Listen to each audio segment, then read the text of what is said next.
Jimmy served as an Australian Army medic for a decade, deploying overseas, including to Afghanistan, and experiencing the chaos of mass casualty events firsthand. Frequently under immense pressure to perform in life or death situations, Jimmy didn't have the awareness to recognize the trauma he was internalizing or the ability to process it. Suppressing his emotions and soldiering on seemed to work until it all caught up with him, manifesting in symptoms that couldn't be ignored. No longer able to meet his own expectations as a serviceman, he discharged and became a paramedic.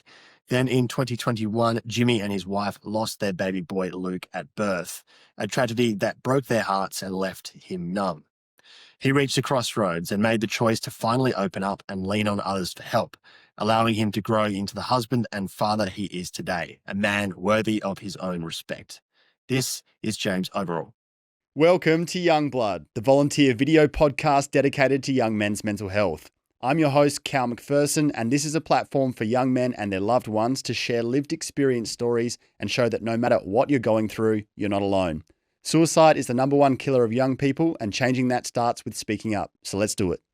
This show touches on some tough topics that may provoke strong emotions. If you find anything in this chat distressing, please do whatever you need to do to look after yourself. Jimmy, tell me about your long career as an Army medic.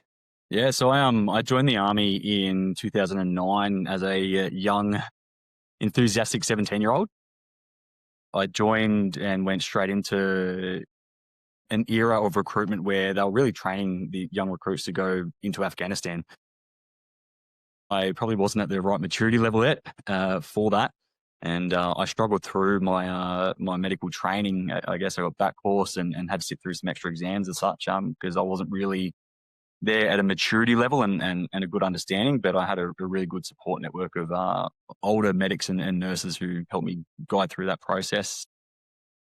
I ended up not posting to a deployable unit straight away, which I was a little bit, when you're younger and you're in the Army and you're a soldier and you want to be that big person who goes into a combat battalion and goes overseas. I just wasn't there yet. And I took the guidance from those who guided me towards a different posting. So I got to go out to Oki in a medical center out there and focus on kind of helicopter crash rescue and recovery. And it gave me a while to, one, consolidate my medical skills, but also gave me a good buffer to develop the maturity there that I was really lacking.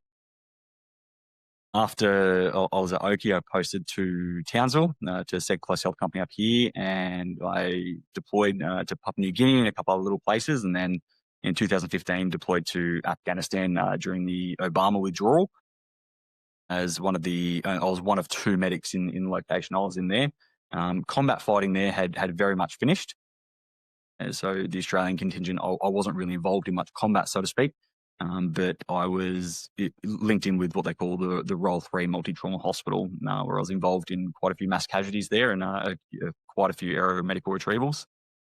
I was awarded the United States Navy and Marine Corps Achievement Medal for my work over there, and that was for my involvement within the mass casualty space and training some of the American forces in security and transport protocols, and I coordinated a few aeromedical retrievals myself whilst I was there. So it was a very big deployment, lots of learning and exposure. It affected the headspace a little bit. There were some days there I was doing 48 hours, 72 hours straight. And when I got home from Afghanistan, I wasn't sleeping at all. There was I just lost that natural ability to fall asleep. I was very alert and very hyper aroused all the time and ended up being medicated for sleep for probably close to 5 years. After that, I deployed again to Papua New Guinea again, and I came home, and unfortunately I had quite a significant injury to my hip at the time, which stopped me being operational.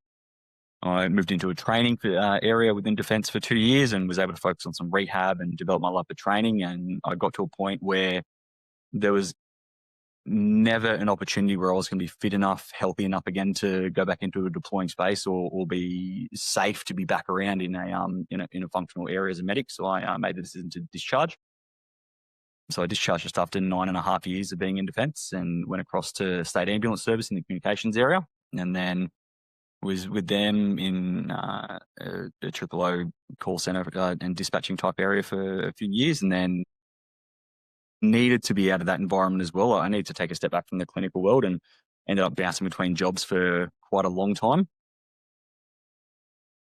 2021, unfortunately, my wife and I lost our child at birth, Luke, and that kind of put a stop to work for some time. And it's only really been within the last 2 years that I've kind of been able to have a break and stop working properly and focus on myself and a bit more of recovery of myself and learn, grow, and develop my own way of moving forward and starting my own business and going forward from there. There's a lot there, Jimmy. Back to your army days, what are some of the experiences throughout that time that really stuck with you, perhaps that made things difficult to deal with afterwards, or things that still stand out in your mind? Traumatic experiences in defence are quite unique, and they're very relevant to the individual.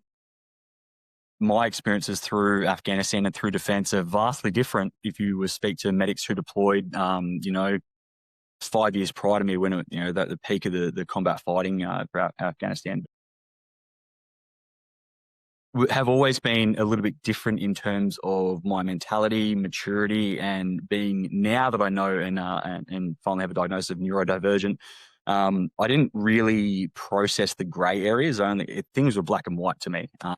So if I've been through a traumatic event, it was like, okay, they've passed away, move on to the next thing.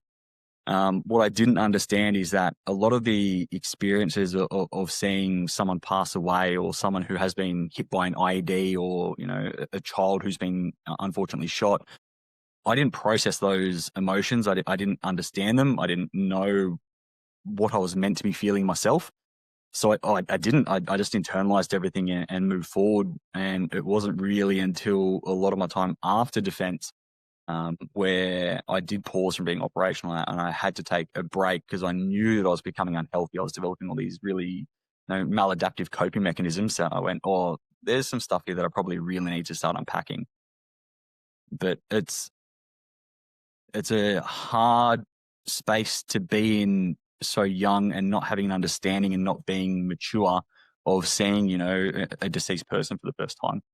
That was done with defense in a very controlled environment. We went down to a morgue and, we'll run through that process first. And it was a kind of scaled process of, not desensitization, but exposure going from there. And, we did a lot of placements. So we jumped on with Victoria Ambulance and did ambulance placements with them. And, we're in the trauma hospitals within Melbourne, and you do a lot of placements and experiences. And being so young, I didn't have the understanding, I think is probably the best way, that there was really negative stuff happening in the world. I didn't understand that children got abused. I didn't understand that, homeless people die under bridges and stay there for a very long time. It was just really an eye-opening experience to go out and see all the stories behind the trauma. And I think that's the kind of the biggest thing that led to a bit of a mental health decline myself, that it wasn't so much the physical medical side of it, because I was able to rationalize things clinically because it was black or white, but I didn't have the understanding of just how does this happen? What do you mean people pass away like this? What do you mean that people aren't living, in a nice life like myself? I just didn't have that exposure. And it was always the stories behind the medical events. It was the stories behind the drownings. It was seeing the families grieving, when their loved one has passed away, that really stuck in the back of my mind. And it wasn't so much that I was sad about it. I didn't know how to feel. I didn't know what the emotions I was feeling or how to process it. And there was no one really there to go, hey, I don't know how to process this, because when you're young and you're in the army, you don't want to be that vulnerable person who puts their hand up and says, hey, I need help, I'm vulnerable, because unfortunately during that time it was, are you weak? Are you not a man? Are you not a soldier? Like, mate, you're going to be exposed to far greater stuff. So you internalize a lot of it, and you develop a really, really dark sense of humor as a coping mechanism. That's caught me out quite a few times. But yeah, it's a hard one to say, well, what's the most traumatic thing you've ever seen? Well, everything's traumatic, but it's how I've processed it or didn't process it. That was the issue. I think that's very well articulated, Jimmy, and you're describing the fact that those traumatic experiences and trauma in general, it does get internalized. It doesn't just evaporate. I mean, people might not feel it at the time or recognize at the time the impact that that's had on you. But as you said, later on, it all hits home. And if you don't have the tools there to process that, and especially if you feel a layer of guilt around that, or a layer of shame as being a professional in that industry and being a man and part of the army, and that quintessentially tough kind of guy, feeling like there's some chink in your armor and that's your fault. But I think that's a very common experience, whether it's related to seeing death or extreme violent trauma like that, or other kinds of trauma where you go through something really difficult and painful, and you might compartmentalize it in the moment to be able to get through it. And it's not till later on that you really realize just the impact that did have on you. So can you just elaborate in how that manifested for you, and when you really realized that there was a problem internally, and what you did with that? The decline in mental health, I guess, myself, was when I stopped operationally. So, I hurt my hip pretty bad. I had to go have some operations. I knew that I wasn't going to be deploying again. I was taking a lot of sleeping tablets at the time. So I was on a medication called Stilnox, which is a whole other story in itself. And some wild stories on that. But it was at a point where I was staying awake for probably 48 hours, 72 hours, unable to sleep. My wife would go to bed and wake up and she was like, "Have you slept at all?" I said, "Oh, no, I've just been gaming and I've got to go to work now, so see you later." And I'd go, but I wasn't processing anything. I wasn't doing anything at all. I was just kind of muscle memory, just going through the process of just living, really. And because I had stopped being in that clinical area, I wasn't really practicing clinically. I wasn't in that environment of where I would normally have my walls up and have, that when a job's on, the job's on, you just get it done. It became a time where I guess I had the space in my own world in that time of just to sit there and ponder and to linger and really focus on things that weren't sitting right. And there's been cases that I've attended to clinically throughout the years, whether that be on placement with an ambulance or within New South Wales ambulance, or, as a medic and wherever it has been, where I started to really ponder not so much on the clinical details of what had happened, but I was starting to focus on the family, and I was becoming over empathetic. Yep. Not quite sure the wording for that really, but I was starting to. Yeah, I was starting to feel a lot of emotion surrounding just the sadness of the loss of the family, or the loss of that person's story. And that was really impacting me. So I know that, there's one case where I went out to a lady who had a stroke at home and was found by her husband. These were an older couple in their 80s. And at the time, I was just focusing clinically and said, okay, this is a stroke. We're outside a stroke window. We get this lady to the hospital and see how we go. And we ran through the clinical pathway of it, and, we got to the hospital very quickly. And in that time, I had not focused on, the husband who had, is watching his wife for 40, 50 years now be nonverbal, not able to eat, drink, or do anything for herself. And all I can remember is just hearing his cry and his beg that his wife would be okay. And it was that component of any type of medical scenario I've ever been to that started really affecting me. And it was getting to a point where I just had this overwhelming sense to cry. That I wasn't crying. I was just choking up. I could feel it coming up in my throat. I was having all of the physical reactions of wanting to break down and cry. But again, I didn't know what those emotions were. So I was either internalizing it, distracting myself, or just being outrageously angry with everything, because that was just the only way I could deal with it. And obviously that wasn't healthy at all. And thankfully, my wife has been amazing at recognizing when I haven't been unwell, and she's been able to say, "Hey, you've got something going on. Something's changing right now. What can we do? Who can we go and talk to? Do we need to speak to your doctor again? Do we need to go to the psychiatrist or anything from there?" But I didn't know that I was becoming unwell. It was really only until people started pointing out, being like, "Hey, mate, you're not really yourself at the moment. What's happening?" And it was the people who were challenging my behaviors, not just going, "Oh yeah, don't worry about Jim. He's been through this stuff. Sometimes he goes a bit off." It was people going, "Hey, mate, you're not going well right now. What's going on?" Was kind of the tipping point of where I had that not epiphany, but that self-realization that, okay, I'm, 3 years post-defense now, I'm on antipsychotics, I'm following a treatment regime with a psychologist, I'm been taking sleeping tablets every night for the last time, I'm not healthy right now. What do I need to do? And go from there. And it wasn't until that point that I really had people questioning what was going on. My mum was getting really worried. Everyone was like, hey, mate, you're not going well.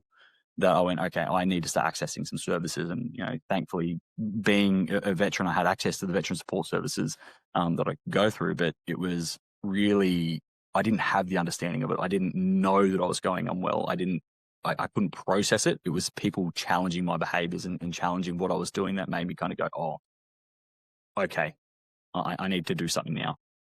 Having that overly emotional response for your profession sounds like that's something that built up. What do you put that down to where you ended up in a place where that was a lot more noticeable for you? I think it was that I didn't want to, one, admit that something had affected me, which was a really hard space to be, being, and it's kind of a two-part area. One, as a clinician, I don't want to have that shame surrounding me that, that's James, he let a job get to him, or, the years of experience has been his undoing. As a clinician, you want to be respected. You don't want to be that person that said, I couldn't handle the job. And that's not the mentality of it all. The second you put your hand up and say, hey, I'm really not going well with this, the amount of support you get from people is outrageous. And you get so many people coming up to you and like, hey, man, I'm so glad to see that you've reached out. I was in the same boat. I did this. I went through this experience. I've been going to psychology.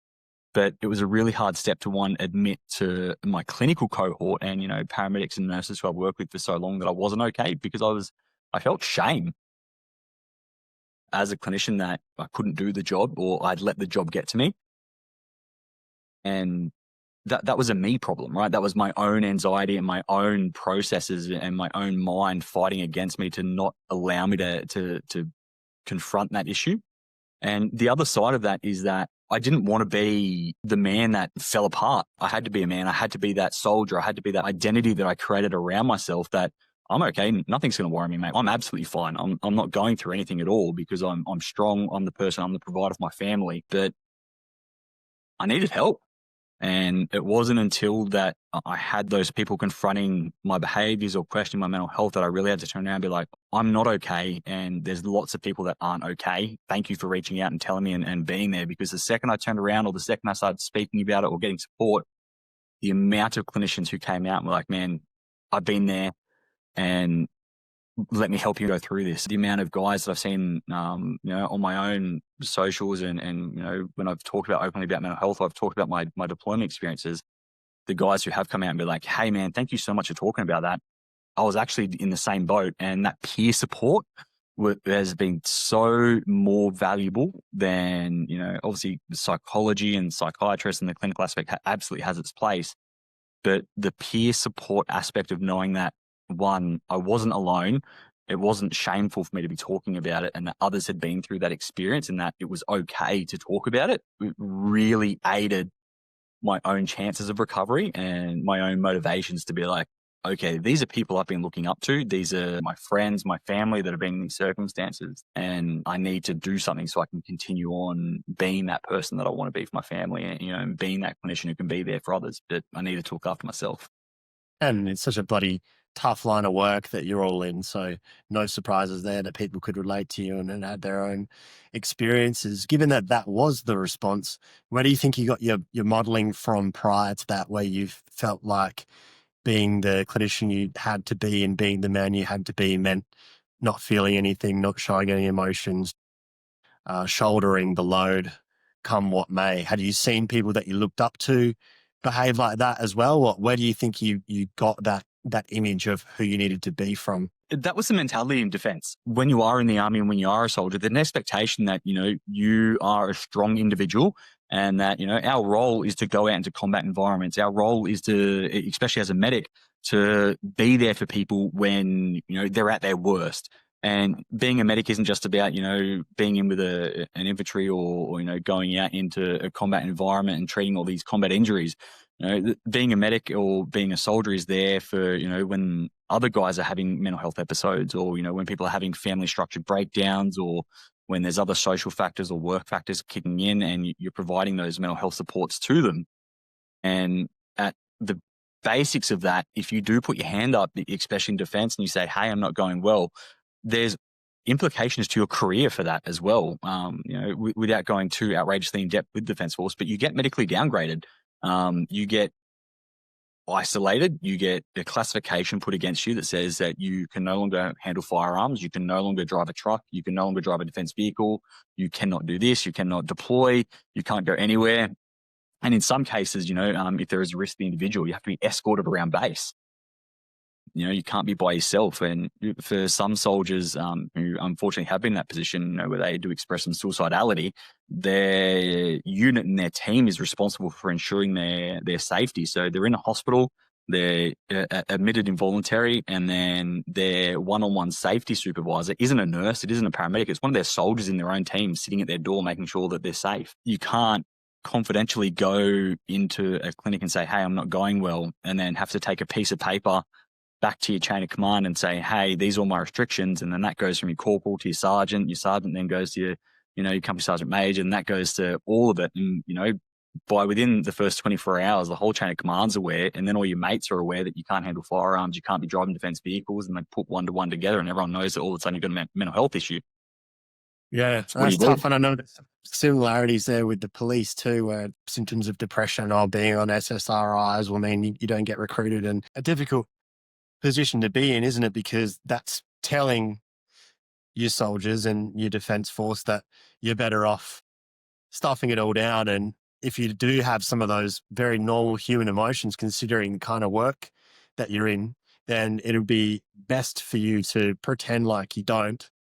And we know how that often ends up eventually. And then I think that has to be counterbalanced with, you are serving the job that you're serving. It's no use to anyone becoming an emotional puddle and feeling like you have to process absolutely everything and getting really rattled anytime you see something disturbing.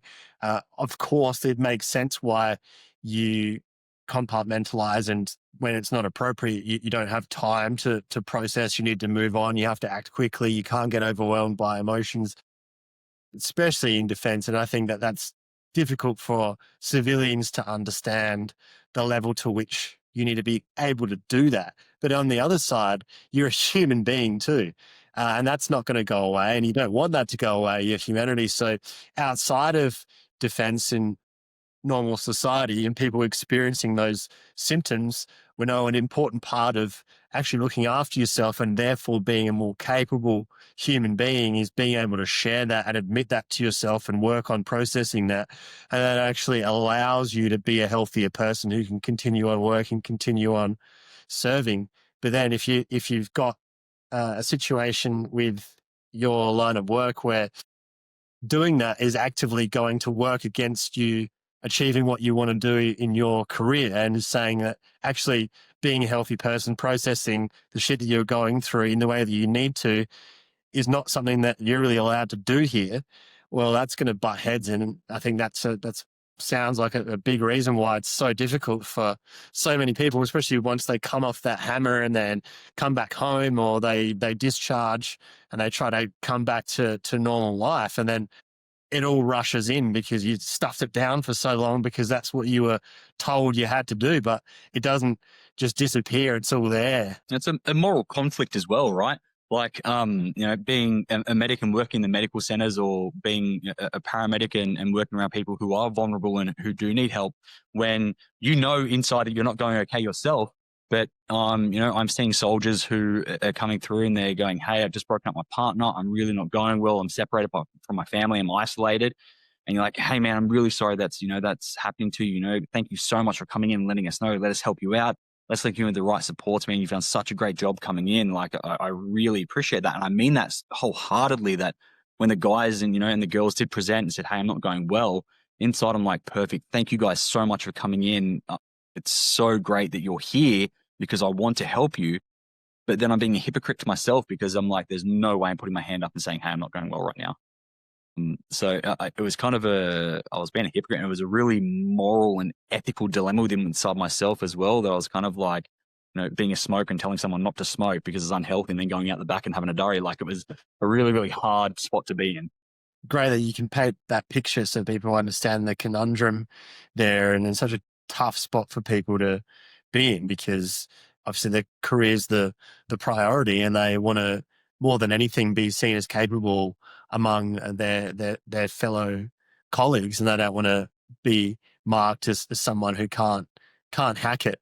So yeah, that is really, really difficult. But then at the end of the day, we are all human beings, and you still think and feel, and you can be in a system where you're trying to suppress that, but sooner or later that's going to catch up with you for most people. So just to wrap that part of this up, where did that go to the point where you decided to discharge? I got to a point where I kind of promised myself very early on that if I ever became that person in defense who was yelling at someone or was expressing their authority for absolutely no reason, and just being, for want of a better term, as an asshole, that was my time. I was done. And I did just that. I remember so clearly that I yelled at some like junior soldier for having his hands in his pockets or something like that, something I would do myself 100 times a day. And I just went, that's it. I'm done. I was on, at that stage, I'd been injured. I'd been doing rehab for about 2 years. I was on antidepressive medication. I was on sleeping tablets. I'd put on just outrageous amounts of weight. I think I'd gone from a fighting fit in 2015 to in 2018 sitting about 115 kilos. And, I was in the kind of the peak of depression. I wasn't exercising. I wasn't sleeping. I wasn't doing anything to look after myself. I was eating copious amounts of food, and I just wasn't functioning. So I kind of had a really big look at myself. And there's a classic photo that I've got of me standing at a shooting range with like my headset on. I've got my arms folded, think I'm killing it in the army. And when I've seen that photo, you can't distinguish my neck from my face because it's just like one massive, like my buttons are popping out, and I was just messy. And when I saw that on top of like, just I could see my personality changing, I was like, I'm no longer servicing the Defense Force, and it's no longer servicing me. I can't be a part of this organization. I'm not healthy. I'm not liking it. I'm out. I'm gone. And thankfully I had a really good chain of command around me at the time that enabled my discharge very, very quickly. Again, I did myself a disservice because I didn't own up to anything. I didn't say that I wasn't going on well. I didn't put my hand up to say, hey, I needed help. I had all these conditions. I just wanted out. And I discharged within about 7 days, which is really unheard of. But I didn't do a medical discharge. I didn't get any supports in place. The only support I had was my wife, who was happy to travel and move around with me. And we made the decision that when I did discharge, we'll move back up to Townsville, and I did just that. I discharged rapidly. I finished on a Friday wearing the uniform. By the Monday, I was wearing a state ambulance service uniform for being a dispatcher and an emergency medical dispatcher. And bang, that was it. Next day, gone. And I put myself into another traumatic job because that's all I knew, right? So that was my role. So I didn't think about it. I put myself into a position of where I'd gone from one job that had exposed me to so much trauma and personal ethics and compounding scenarios and situations there, back into another job that was going to expose me to the same stuff, that I was going to experience the exact same ethical dilemmas. But that's what we do sometimes, I guess. That's where my passion was, and that's where I needed to be. I needed to still be involved in that clinical space. That's a massive part of my identity, but it probably wasn't the right decision to make. And when you did leave, obviously you were conscious that it was changing you as a person, and there was a lot of things happening symptomatically that you didn't like. Did you go and seek out help once you discharged, or prior to that and keeping it to yourself, or did you still avoid that? I was half and half seeking help. I don't think I was overtly honest with anyone with what was happening. I had a specialist who was really, really good, but he was a sleep specialist because I wasn't sleeping. That was something I really needed to correct. So I trialed medications, with him. I was putting on weight with some medications. I was having reactions to other, and it wasn't until that I found, a sleeping medication that was working for me and getting me to sleep. And had some very unhealthy side effects, but it was working. It was getting me to sleep. And he was very much of the same opinion. This doctor, he had served himself, and he said, mate, you need to be sleeping. You are still a young man. If you want to still be deploying and stuff, like, I'm going to prescribe you this medication. I'm going to downplay it a bit to defense so it doesn't impact what's going on, and I'm going to help you out. But when the time comes and you need help, you come and see me and we'll get it done. And I was like, great, thank you so much. But that was the extent of it. So I discharged with no psychological supports in place, except for an ongoing prescription of sleeping tablets. That was it. Which is not great, but I suppose it flows on from the general attitude while you're serving of we don't talk about that, or therefore set up programs for people once they leave. I hope that there's more of an effort to do that sort of thing these days. I do hear a little bit anecdotally that they're trying to have some post service programs for people, and like more of an awareness of it, but I'm sure it's going to take a long time to change that sort of overarching attitude. There is now, man. There's a lot of great stuff happening. Thankfully, I've been I think from 2021 to up until 2024, I've kind of worked in that space in the Department of Veteran Affairs, Mental Health and Wellbeing team, and it's changing slowly, very slowly. There is stuff changing, attitudes are changing within defense, and defense are doing, the best they can. And there's a lot of, service providers now that focuses on the transition from guys getting out of defense and how we're supporting guys in the mental health aspect from the defense force. There's a lot of great supports in place, and a lot of things that I've used myself to aid in that recovery and to continue to make sure that I'm well. People are only going to engage with that when there's the right attitude and stigma around it as well. So it is changing very slowly, and there's some amazing organizations set up to really get in there and support people, but it's about getting people to make that step, which is the hard part. It's such an important work, and you need people to still be cared for like human beings, but then at the same time you need them to be able to operate on a special kind of plane that not just everyday civilians are able to do. So, but there must be a way to do both of those things, and those organizations and those programs and those supports are crucial for people, especially off the back, obviously, of the Royal Commission into veteran suicide, and just seeing the extent of the damage caused afterwards when people would discharge and then be hit with everything.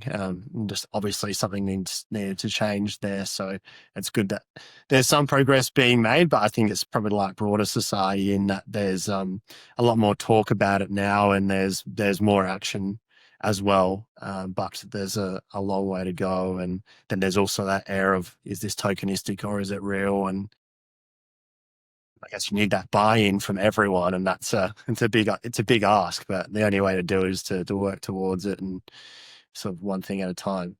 Yeah, absolutely. So were you trying for a child with your wife at this time? My wife and I, we'd been trying for some time. We unfortunately had experienced a few miscarriages before we had our first child, Jordan, who's a very happy, healthy young man. Our first miscarriage that we had, I was deployed at the time. So I was in the Middle East at an area there, and my wife, who was amazing at doing things herself and was holding down the home fort,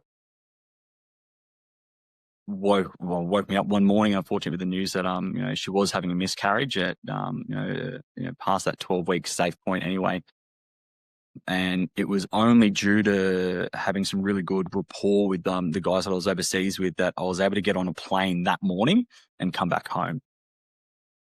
So, we had a miscarriage there, and, we were in the mix of still being very young and finding some specialists to say, hey, what's going on? Why are we doing this? Thankfully, 2020, we had our young boy, Geordie, who's nice, fit and healthy. He's a lovely young boy. And yeah, we were just kind of going through that process of, one, getting married and, being engaged, getting married and starting our family and building our own foundations of that post-defense life.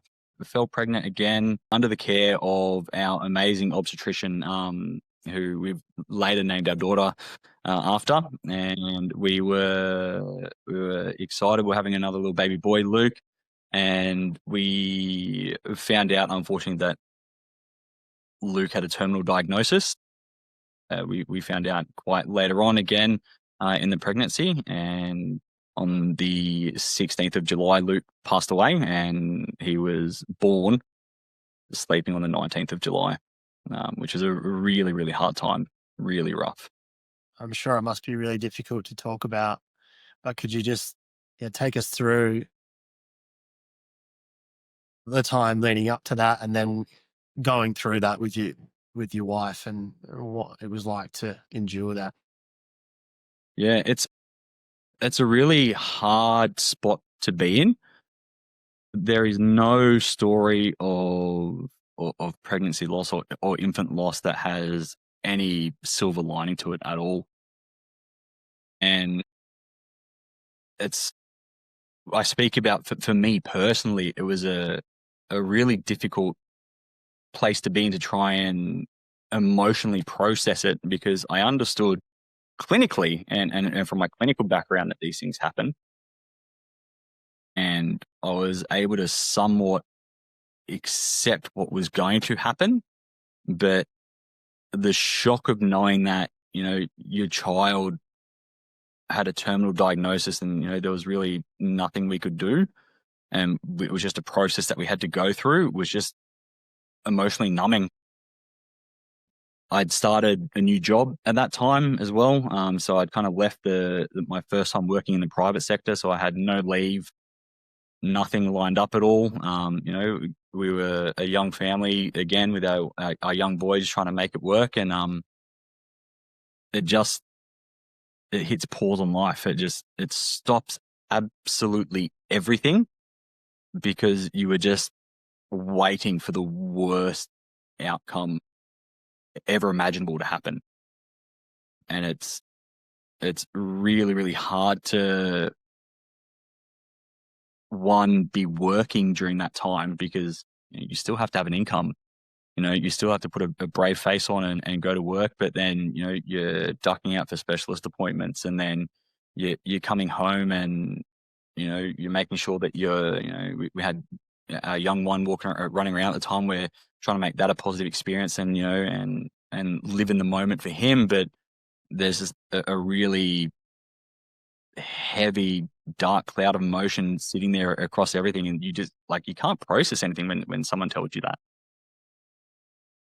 There's nothing really that enables you to process the situation, the circumstances in any type of way. You just have to go through it and go through the emotions and just, you've got no control over the situation. It's quite hard. Yeah, it's hard to imagine much worse than that. How long was that waiting period from finding out about that diagnosis until the delivery? Yeah, it wasn't long at all. It was, it wasn't too long, but it was a lifetime in its own sense. And where were you at in your own emotional capacity in terms of being able to process things, given your career at that point? Had you developed some skills to help you be able to manage that and be there for your wife? No, not at all. I don't think there is any skill set or level of resilience or anything that enables you to be confronted with that process. I've always been a family valued person. I love children. That experience of being a first time dad, I was over the moon with it. I've always been clucky with other kids. I've always loved that experience. And there's nothing that prepares you for it. There is no ounce of resilience training or pre-exposure that you can have to that makes anything okay. As a clinician, I've been to people going through that experience on their worst day of their life. I've seen the effects of SIDS. I've seen the effects of infants drowning, and and, car crashes and the likes of it. And as a, clinical focus, I go, okay, that's a really horrendous thing. And I can never imagine what those parents feel like. And there is no way of saying that you understand until you've been in that position yourself. It's numbing, and there is nothing you can do about it. And I think the hardest thing is that, again, I'm still kind of in that mindset of that I have to be the man of the house. I have to be, the provider. I'm the one that has to be strong. I'm the one that has to, bring the food on the table, and my wife's working, and, we have to be there for my child, and, we have to do all these things. But, in essence, and hindsight's sometimes a horrible thing and a lovely thing. But, I probably should have taken a bit more time myself to stop and process the emotions, and, process the emotions with my wife, and, share that experience, and really take that opportunity to grieve. But I couldn't, man. I was numb, and the only thing that I could do that was going to be productive for myself was just to go, I need to keep working. I need to hide at work here. I need to keep income going. And in my own head, I was like, I need to provide, and I need to fix this. I need to make sure that everyone's going to be okay. But at the expense of myself, and probably being emotionally available to my wife or to anyone else who needed it. My coping mechanism was just to knuckle down and just get things done instead of processing any sort of emotion at all. I can't blame you for taking that approach. What was the result of handling it that way? Anger. I think that's the hardest one. They say that you go through the stages of grieving, and every day is different. I was just angry, man. Why us? And that's something I still find it pretty hard to deal with now, is that, like, we're good people. I'm a good father. My wife is an amazing mother. But we didn't deserve that. That was the hardest thing for me to process myself, is that, like, why is this happening to us? To be selfish about it, I've dedicated my life to helping other people and to being there for people in their times of need. And I've been that person who's done CPR on babies and given people the opportunity to have more time with their family. What did we do to deserve such pain in our lives when we're loving people? And that was a really hard thing, and still is really, really hard to process in any given stage now. Your wife, what was her response to something so difficult? I think that it's a hard one to speak on her behalf for it, because, I speak forever so highly of it. Gab's an amazing woman, amazing mother, and to be in that situation where you're told, hey, unfortunately your child isn't going to survive here, is debilitating. And it's a hard one to try and process any emotion, and especially, like,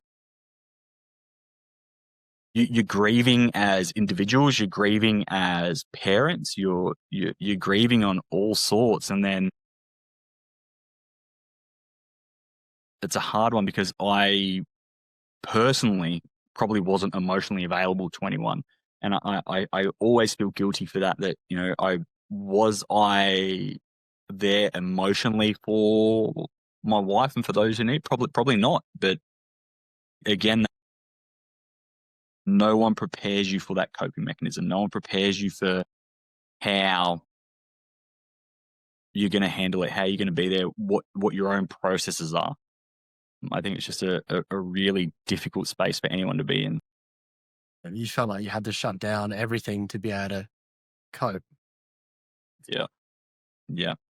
Don't process it. Just knuckle down and get on and try and contain the anger and contain the emotions and contain everything what's going on, to be that solid foundation for your family, when, really I probably should have processed the emotions and been there emotionally for, my family network.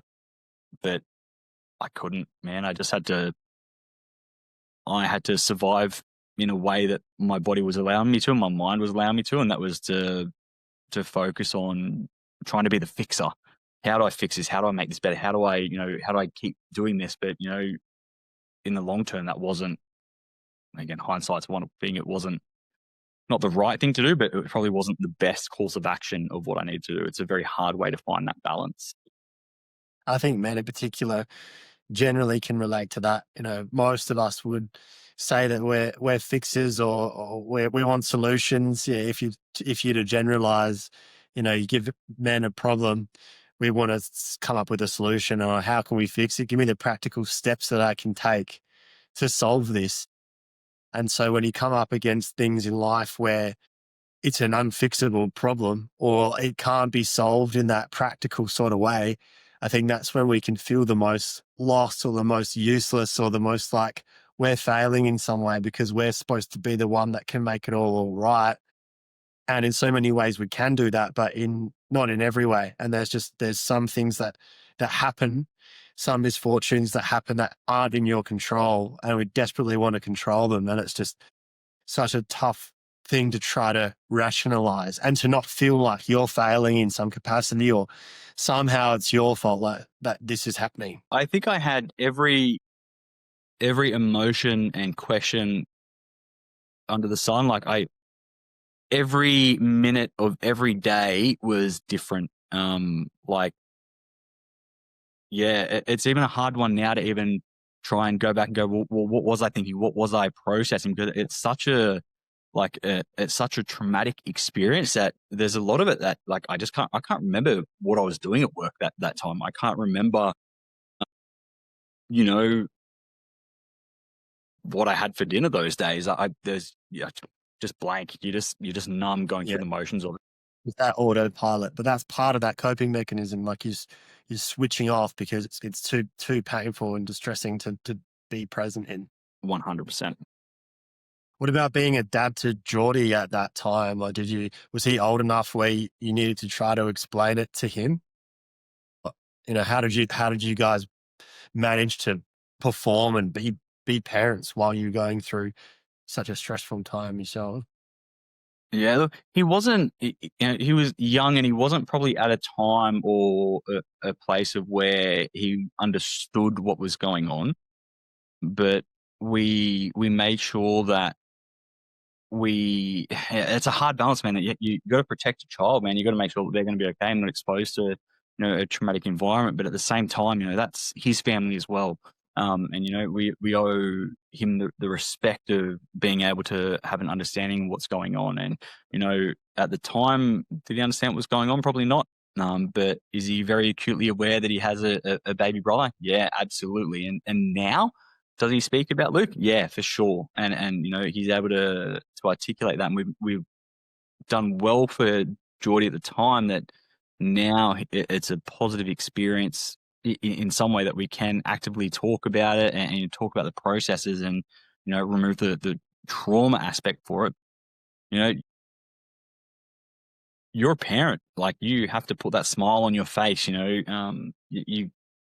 can't not be there for the happy, healthy child who's in front of you, who, wants to play with mum and dad, who wants to, play peekaboo and, dance the wiggles and do all the things. You have to be present then at that moment. You have to put that emotion to the side, which is so hard to do. And, you're sitting there and you're laughing and you're enjoying in the moment. You're showing him all the love that, he absolutely deserves. And then there might be a moment where you go, I'm not about to have this experience with my next child. And, you have to, get that eye contact with your wife and be like, hey, I got to tap out for a second. And, then you got to process it. It's a really difficult space to be in, but you can't, as a parent, not give your beautiful, young, healthy, happy child in front of you the life they deserve, because you're going through something, which is a really hard space to be in. But yeah, it's definitely hard forcing a smile or, dancing and playing around when in the back of your mind that, you're down right now. It's hard. And trying to maintain a relationship with your wife and her with you and have not every second just being sadness and distress and reminding each other of the pain that you're in, but trying to navigate that as a couple as well as as parents. There's just so much that goes into it. And I think you sharing your story is really helpful. And the sad fact of the matter is that there's so many thousands of people who experience what you and your wife have experienced. And so many men who have gone through something similar who are looking around for, has anyone else gone through this? Because there is an attitude or certainly a focus on the wife, on the partner in this situation, and same with miscarriages, as there should be, of course. The woman's carrying the child, but also the father's an equal part of that partnership. And I think you talking about, well, I just needed to stiff up a lip and just charge on as I've always had and do what I can to provide and try to find solutions. I think most men are probably approaching it that way, but crumbling emotionally and thinking about, like, how the fuck do I deal with this and get through this and not be overwhelmed by everything that I'm going through. So I think hearing about it from other men is just crucial to that, to know that there is a way through and things can get better, but also just how brutal it is, so that when you're going through it and experiencing just how painful it is and how tough that is, that there's no shame in that there's a lot of other blokes who are also going through that. So credit to you for sharing this, because I know it's really difficult. You're talking about being really pissed off and angry and just being in this world of hurt. How did you get through it, come through it, start to repair and heal? Because obviously you're where you are now, so you didn't stay in that place. I don't think that there will ever be a point in my life where I will say that I've moved on, and I mean that I've moved on emotionally, or that I'm healed, or that I'm ever going to say, hey, I'm good with it. Am I at peace with what happened? Maybe. I don't know the right term of it. It's such a hard thing to process, because again, there's no book written on this. There's no, you don't get taught this in school. You don't get taught what to do in these circumstances.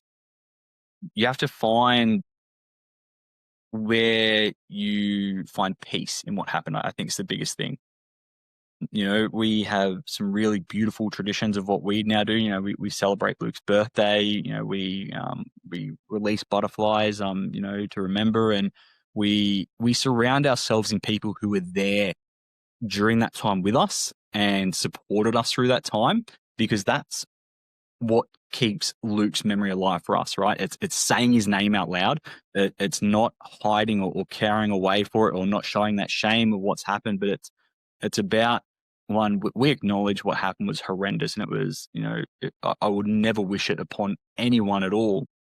And it's something that we had to go through, but it's now a time of where we acknowledge how hard it was, but we don't shy from saying Luke's name. We don't hide what's happened, and we make sure that we surround ourselves with people who were that positive support through us, and we're actively able to talk about things and do that direct peer support for others who may be going through that same process again. There is still, for myself, a really large aspect of anger that sits with me daily. That's a really hard thing to try and focus on, and that it got really bad at sometimes. Thankfully I never acted upon anything, or I never went out and vented those frustrations, but there's definitely been a massive learning process myself, and not so much a maturity, but a developing of an understanding and growth that I cannot judge someone on what they said or didn't say, and I can't judge others on their actions in their own life not relevant or not, or doesn't directly pertain to our circumstances, because it's really hard, especially when we lost Luke and we were going through that process of the grieving and trying to find out where does our life go from now? What does happen? And then, you walk down the street and again, this is so specific and personal to myself, but, I see someone, a mother, regardless of what her circumstances are, and she's smoking and she's very obviously pregnant. Who am I to judge that? I don't know her circumstances, what's going on in her world, but that to me would send me off the absolute rails, man. I'd be like, well, why are you doing something that we know is harmful to your child? But I would love that child. Like, if you're not going to look after your child, or even on the news, like you hear of anything that relates to, any type of crimes against children or anything like that at all, that's really, really hard for me to hear, to process, because, I immediately go, well, how selfish are you? There's so many loving families and loving people out there who've experienced infant loss, or, who've lost a child, or, infertility, and don't have the physical capability to have a child, who would provide so much love and care, and you act in such a way that does that. Mm-hmm. That still to this day is probably the hardest thing that I will ever live with. And to say that if you're not going to love your child, I will, because, that got taken away from us. There's a child I now get to love by memory and by thought. And you had an opportunity to provide that yourself, and you didn't. And that sends me wild, man. And that's something that I really have to, whenever I hear or see or anything, I have to remember, hey, I'm not there to judge those circumstances, but I definitely have to process those emotions and be really mindful of that. That's still, I don't think a trigger is probably the appropriate word to it, but I have a physical and mental reaction to those type of things. And it's still to this day that I go, well, how selfish were you?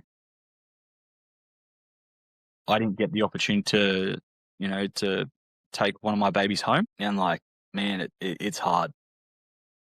It just instills anger, man. It really, really gets to me every day. But who am I to judge that? It's an internal process that I have to go through myself, and it's very hard. But yeah, it's I think that one's going to stay with me forever, I think. That's totally understandable. Have you been accessing support yourself throughout this time from a psychologist? You coming to that point of self-awareness there, where you know that you struggle with the anger, and that makes a lot of sense, and what you need to do when those situations arise. Have you come to that yourself, or have people been helping you processing all of this? I think the biggest help that I ever got through any of this process was going through the process with my wife. There is absolutely a need for clinical intervention in these circumstances when it's appropriate. When grief sets in, and there was an opportunity to one, be vulnerable and show that emotion and grieve in a way with the person that you're going through that process with, was the most helpful, and still is the most helpful thing ever. But it took a long time for me to be able to do that. I went through for a psychologist for a while, but it took a long time to find the right person. I was going through, different avenues to seek help, and I think one of the first times I got referred to a psychologist, and it was a really hard thing for me to put my hand up and be like, I know I'm not going well. I know that there are some unhealthy mechanisms happening here, and I need some support to enable me to process and go through what's happening.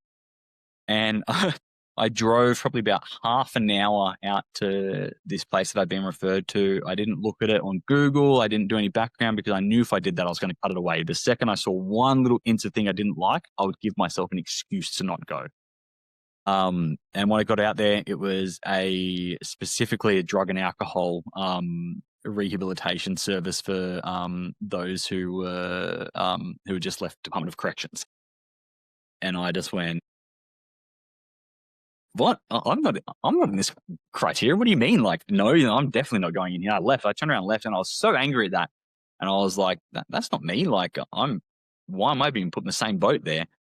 And then back to the drawing board, back on the phone to get a new referral, new wait list. I went to another psychologist, and I walked in with a really open mind and was like, all right, I can't make any excuses here. I really need to be engaging with someone. And this guy, and I couldn't even tell you his name now.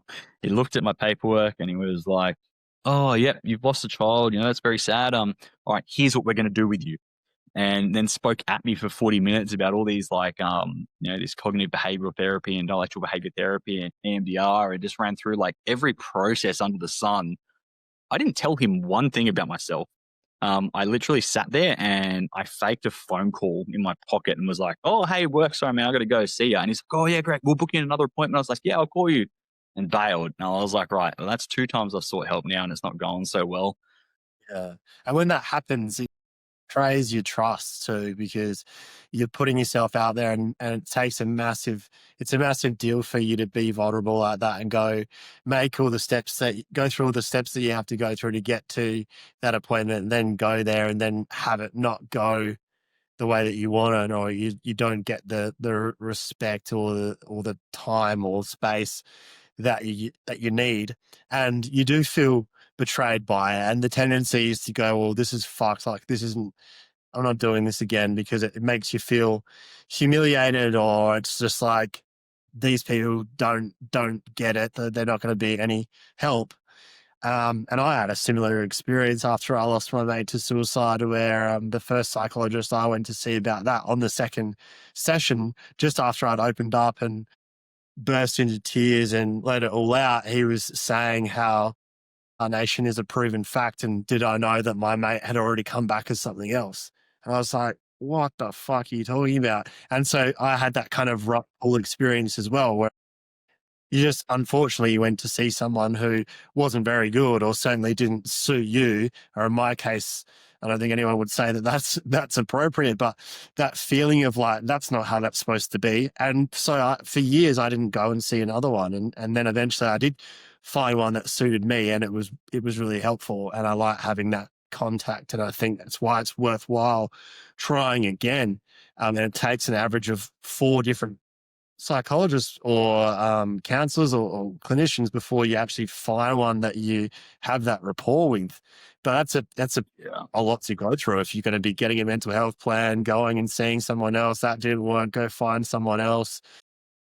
But it is still worth continuing to try and put the effort in, because you will find someone that gets it and gets you, and you have a much different experience with. Absolutely. And man, it was 3rd time's a charm. I went back to the drawing board, and I'm obviously communicating this to my wife. I'm like, what the fuck is wrong with these people? Like, I'm at a point where I'm actually putting my hand up saying I need help, and I get sent to a drug and alcohol rehab place, or I get sent to some dude who just spoke at me like he knew what I was going through for 40 minutes. And then I said, right, I'll find someone. I did some research, and then I got recommended, a psychologist here in town who doesn't advertise. He only seeks internal referrals. And I was like, all right, well, I'll give it a go if that's coming from like a trusted source. Again, that peer support and that peer referral came through. And I went to this gentleman's house, and he had his like consult room set up as like a little part there. And I sat down in this room that I immediately felt comfortable in, and he just sat down, he closed his computer, he closed everything. He was just sitting in this really just neutral position, and he just looked at me and said, James, I'm really sorry with what's happened. How can I help you? What can I do for you? And I think I sat there silent for like 5 minutes. I was just like, what do you mean you're going to help me? Like, I don't know what help I need. How do I respond to this? And he just let me have that moment of just going, you'll come around. You'll know what's going on. You'll give it a moment. I think it was just, everything was swirling, right? I'm like, well, yeah, okay, I do need help. I don't know what's going on with me because I can't process anything right now. I'm so trauma blocked right now that I have had years of my time in defense. I've had years of, my time as being a clinician and being on the road as a paramedic and being, in the state ambulance services, in the call centers there, which is, also a very unique area to work, and, losing our child. And I didn't know, like, I just sat there quiet and I was like, I'm not well, man. Like, I don't know where to start. I know I need something. I can't process anything right now. I don't know what I need, but can you help me? What can we do? And that was the first time in any type of psych engagement I'd ever had, noting that, like, when you come back from Afghanistan deployment, you do like immediate psych checks, you do 3 monthly psych checks. And again, you're like, no, I'm fine. Nothing's wrong. I want to deploy again. I want to do my job. Like, I'm good. Everything's fine. But it was the first time that I had felt comfortable with someone. And I had, he was a mature older dude, and he was just like, what are we doing here? You're not well. Let's start breaking things down, and you tell me what's going on. Speak your mind, do your word vomit, just get it out. And he gave me a space that was one where I felt safe, and I didn't feel any shame towards myself. I knew that I was in an environment of where I could tell this guy anything at all that was going through my mind, and that there was no judgment. He was a professional, but he was kind, he was soft, he was empathetic. Nothing that I thought that I needed. But, and it was probably the only time that I really committed to any type of psychological intervention. And, I was probably with, that psychologist for a good couple of months, and he really helped me develop an understanding of where I was at and why I wasn't able to process things, and, what I needed to do. And, he floated the ideas of different type of treatments. And, I'd tried cognitive behavior therapy in the past when I was having issues with my sleep, and we'd spoken about, like, imaginal exposure therapy, which is a really interesting one to consider. And we spoke heavily and looked at EMDR, which really was probably one of the most beneficial things. But it was a combination of, one, seeing the psychologist in a supportive environment that enabled me to progress and enabled me to start processing, and then engaging with a psychiatrist who, one, was very direct, very blunt, which is also what I needed. And he turned around and said, something's not right here. We're managing this incorrectly. I started to have a cognitive decline. My mind was that blocked, and I was just in autopilot so much that I was running red lights. I couldn't remember where I'd put my keys. I couldn't remember where I put my wallet. I was forgetting appointments. I could not remember anything, even to the point of, like, I would open a cupboard and go, why'd I open that? Leave it open. I'd go pull out something else and be like, why am I in the kitchen right now? I was just vacuuming. Like, what am I doing? Why am I here? And getting so confused and lost in that process that I was at that point just not processing anything. And the psychiatrist turned around and said, you need to be taken off all your medications immediately. He goes, no more sleeping tablets, no more antidepressants, no more anti-anxiety medications. We're scaling everything down. And it's really funny in hindsight that I always knew that I was socially different and that I behaved differently. I was always that friend or that soldier that, you came with the warning sign of, like, don't put him on loudspeaker because he's going to say something totally inappropriate. Like, he's the outrageous one that drinks too much, or he's going to do something completely inappropriate. And my psychiatrist went, go speak to your parents and I want to see all of your school reports. And he goes, you have ADHD. He goes, I put money on it. You know it. And he goes, I almost guarantee that's why you're not processing anything. And so we scaled down. I stopped for the first time in, like, I'm talking nightly. I was taking copious amounts of Stilnox, in line with treatment plans and, following the line there. And I was like, I'm not going to sleep. And he goes, you will. let's take you off. And so I did this scaled down approach of no antipsychotic, no antidepressants, no anti-anxiety medications, no sleeping tablets, which I was terrified with. And I got put on Ritalin and I slept. I think the first or second night that I properly took my proper dosage at rate of Ritalin, I slept for like 10 hours unmedicated, and it was the best sleep I ever had in my life. But Must have been a relief. everything, it was wild, man. It was wild in itself that I was treating things completely the wrong way.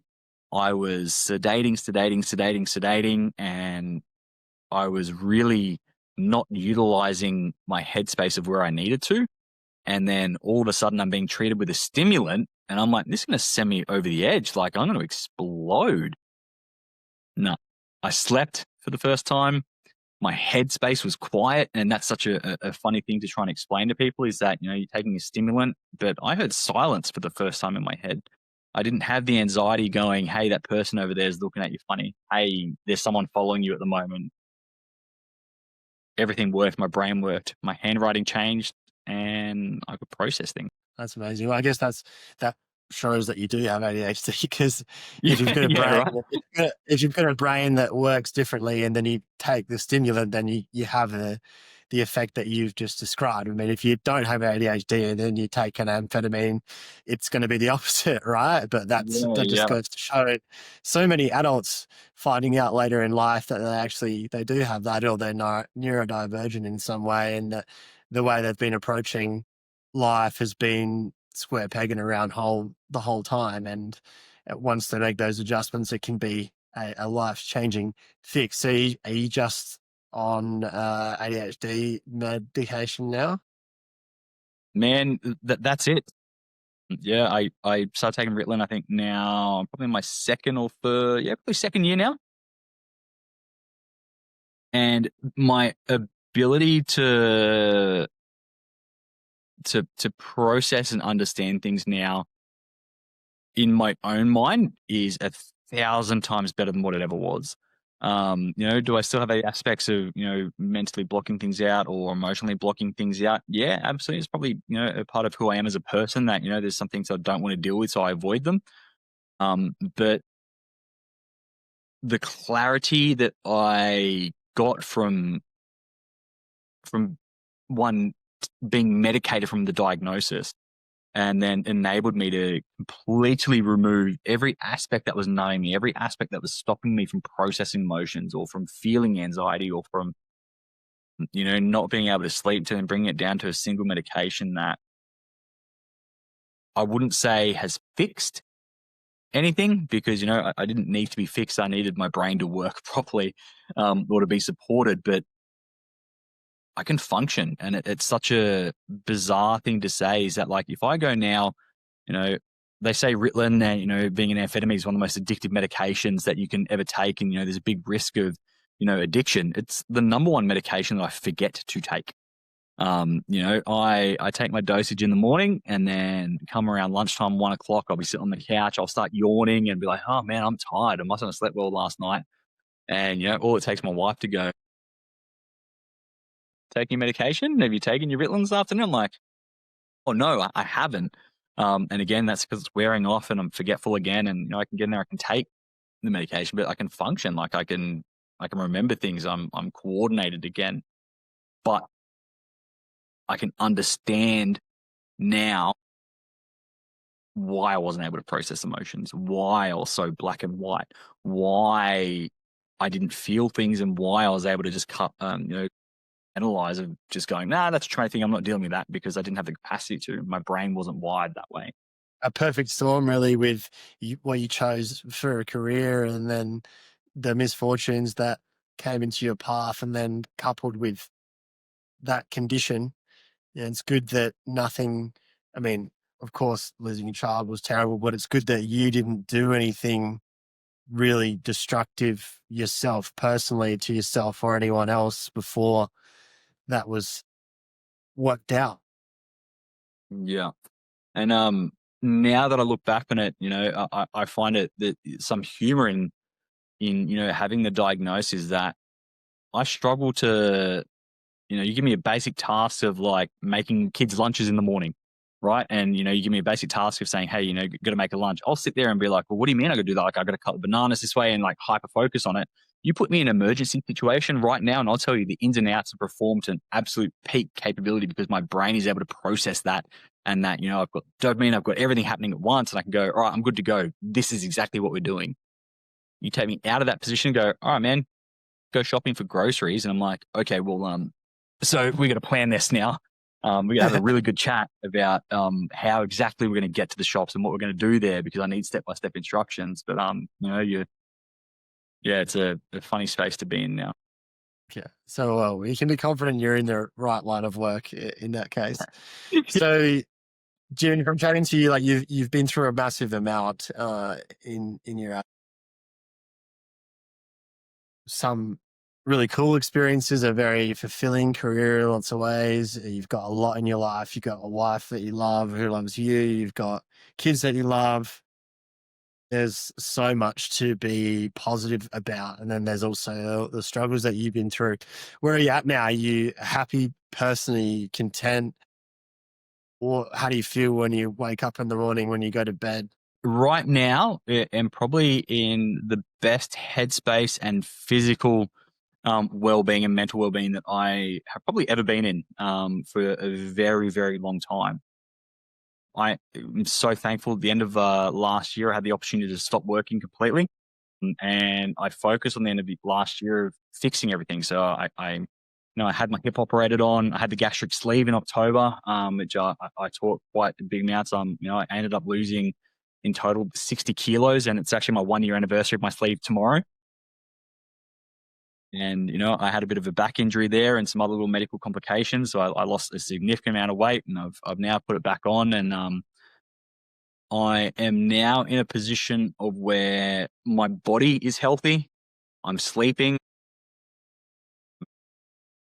I am now, running my own business, which is, taking off. It's going really well. But I'm really thankful that I just got put in a position of where I can be more present and more available for the kids and for my wife.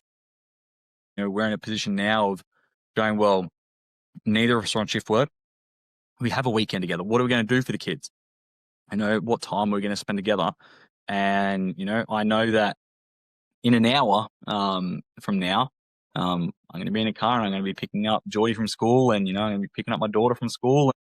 I've got an afternoon of where I get to have that time with my family and with myself. And man, all that matters at the moment is that, like, things are well now, and there's always going to be barriers that are going to come up. There's always going to be something that happens, I think, in anyone's life that you can't predict. There's always going to be a curveball, but I don't even know if there's advice for it. It's just, you will be okay. It's going to be shit in the time, and, you've got to knuckle down and lean on those who are around you and lean on those people that support you, because that's what got me through it. It wasn't, I didn't take a magic tablet. I didn't, do anything outrageous. I went through the emotions and the processes and leaned on those people who were there to support and help me out. And I'm now thankful I'm in that position that I get to wake up in the morning and be there with my family and live the life and give the life to my children, to my wife, that we would absolutely still give to Luke, should he have been around. He's there with us daily, and, we have that memory that will live on forever. And I owe it to my kids, I owe it to my wife, I owe it to myself, and I owe it to Luke that I live now in a way that honors that and honors that experience. I think that's really important. And it sounds like to me, from chatting to you, as a message to men in particular, is there's no sense in waiting and tormenting yourself, not reaching out for any support and feeling like it's just you against the world and you have to suffer in silence. Like, yes, a degree of stoicism is necessary, but don't prevent yourself from leaning on someone else or sharing emotionally or trying to open up to the people you love emotionally because you think that somehow that's going to make you more of a man, or that's your job. That's what you have to do, because it sounds like from your experience and many others, it's just unnecessary pain that you put yourself through, and just elongates the time before you're able to start actually repairing and moving towards a better life. Yeah. I think on the back of everything that, I've been through personally, and, when I have been working in mental health or as a clinician, there's no set advice that you could ever give to anyone that's going to solve their problems. Everyone's going through their own unique stuff. But I think the biggest part that I would always tell someone is that feel your emotions. I said, it's okay to shut down sometimes. It's okay to, feel what you're feeling.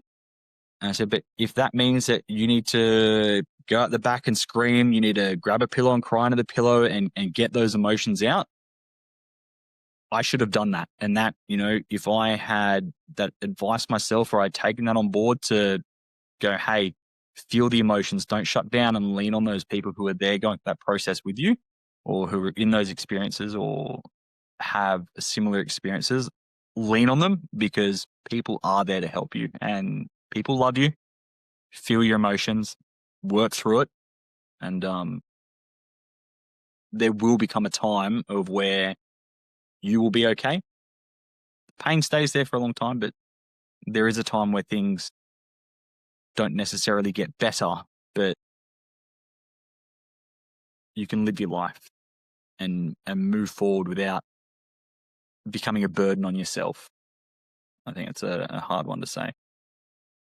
You did a very good job of summarizing that. It's such an important message for people. I think when you're in the grip of that storm or that darkness, and it feels like it's not going to end and it's just going to get worse, and maybe you're cursed or there's something wrong with you, is this going to be your life and your reality going forward? The answer to that is always no, it won't, but it doesn't feel like that in the moment, no matter what it is that you're going through. And so I think hearing a message like that from you can certainly take that from you, given what you've gone through, to arrive at a place where you're at now, not that long afterwards. Should be reassuring for people who are listening. And as you say, everyone's on their own journey. You can't advise anyone else on what they should do, but you can talk about what worked for you and what didn't, and how you've gone from a place where you're really, really suffering to a place where you're a pretty happy guy and grateful for what you have. And I think, beautiful job of articulating that, mate, especially for your first podcast. Yeah, no, man. I think there's also thanks to you, man. Is that thank you for giving the guys on the podcast and on your, on everything that you're doing, the opportunity to speak about it.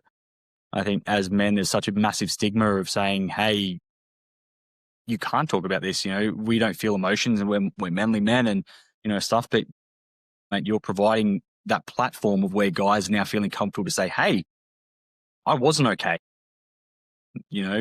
and you're giving that area of, our brotherhood and our peers that space to be comfortable and be vulnerable and say, hey, shit goes downhill, but there's a way going forward, man. So credit to yourself as well, brother. Thank you so much. That's it for this episode. If you like what we're all about, support us by following Youngblood Men's Mental Health on Instagram and Youngblood Mental Health on TikTok. Every podcast episode is recorded in professional quality video, and they're all up on our Youngblood Men's Mental Health YouTube channel. So please show some love and subscribe. You can find everything there is to know about the podcast at youngbloodmensmentalhealth.com. And most importantly, please share these stories with anyone in your life who needs to know they're not alone. We're all in this together. Catch you next time.